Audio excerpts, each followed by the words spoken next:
참 예수님, 오늘은 1월 16일 연중 제2주간 월요일입니다. 잔치의 기쁨으로 봉헌되는 사제직에 대해서 강론 말씀을 드리겠습니다.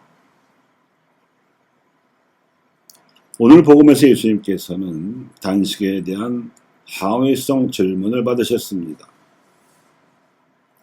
회개하라고 외쳤던 요한이 모은 제자들은 물론 전통적으로 율법 규정에 충실하고자 했던 바리사의 제자들은 주기적으로 단식하는데 왜 예수님의 제자들은 경건하게 단식을 하기는커녕 맨날 흥청망청대며 먹고 마시기만 하느냐 하는 혼란이었습니다.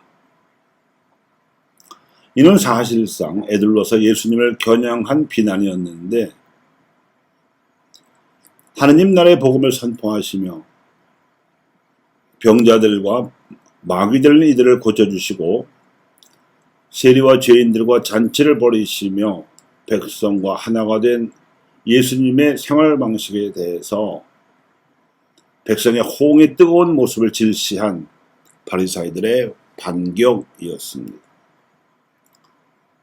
그런가 하면 오늘 독서에서는 신약 성서 역사상 처음으로 사제직에 대한 언급이 나왔습니다.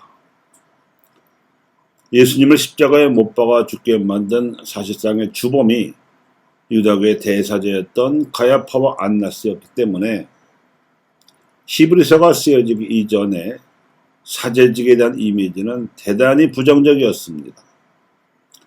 그런데 1세기가 지나자 유다교의 대사제 직무에 대한 역사적 평가가 이미 일단락된 시점에서 성경이 언급하는 본연의 사제직과 관련하여 예수 그리스도를 참된 대사제로 바라보는 관점이 비로소 생겨난 것입니다. 히브리서의 저자는 근 2000년 전인 아브라함 시대까지 거슬러 올라가서 멜키체덱이 수행했던 사제직을 근거로 하고 1000년 전 다윗 시대의 사독과 그 후에 들인 사두가이들이 수행했던 성전직이 사제직의 용도를 폐기하는 대신에 하나님 나라의 복음을 선포하기 위하여 예수님께서 봉헌하셨던 생애와 그 결말인 십자가 희생이야말로 본격적인 제사임을 규정하였습니다. 예수님께서는 최후의 만찬에서 성찬례와 함께 사제직을 제정하셨고 성령을 받은 초대교회 사도들과 신자들은 성체성사에 참여하면서 공동 소유를 마련하여 가난한 이들을 구제하는 사제 직무로 계승하였습니다. 이렇듯 공동체적인 사제 직무는 200여 년 전 천주교가 이 땅에 들어오면서 한민족에게도 자리를 잡았습니다. 교회의 사제직과 여기서 연유한 공동생활 양식은 박해시대 교촌에서 별다른 저항 없이 오히려 매우 수월하게 뿌리를 내렸습니다. 한민족에게는 전통적으로 지배계층으로부터 억눌린 민족들이 지니게 된 한을 승화시켜온 잔치 문화가 있었기 때문입니다. 게다가 이 전통적인 한민족의 잔치는 정을 돈독히 하고 흥을 돋구어 공동체로 대동단결하게 해주는 힘이 있었습니다. 조선시대의 지배계층으로부터 죄인으로 낙인 찍힌 의인들의 희생은 고스란히 민중의 한으로 남곤 했습니다. 그래서 민중의 한은 기득권 엘리트들이 저지르는 사회적 불의로 말미암은 의인들의 억울한 희생을 대변합니다. 하지만 이는 해원굿 같은 살풀이 종교의식만으로는 불가항력입니다. 실제로 사회적 불의를 제거할 수 있는 공동선이 실천되어야만 하기 때문입니다. 박해시대 천주교 신자들은 나라에서 그만 종교를 신봉하며 하느님을 믿는다는 죄목으로 억울한 희생을 당하면서 생긴 한을 교촌이라는 대동 세상을 세우면서 풀었고 여기서 서로를 믿음의 벗이라는 뜻으로 교우라고 부르면서 천주교 신자들에게 특유한 정이 생겨날 수 있었습니다. 주일과 대축일의 전례는 그 교우들의 한과 정을 흥으로 승화시켜 하느님께 봉헌하는 제사가 되었고, 어쩌다가 간혹 사제가 방문하여 미사라도 드리게 될 때는 가진 것 없는 살림 형편에서도 출염을 하여 잔치판이 흥겹게 벌어지곤 했습니다.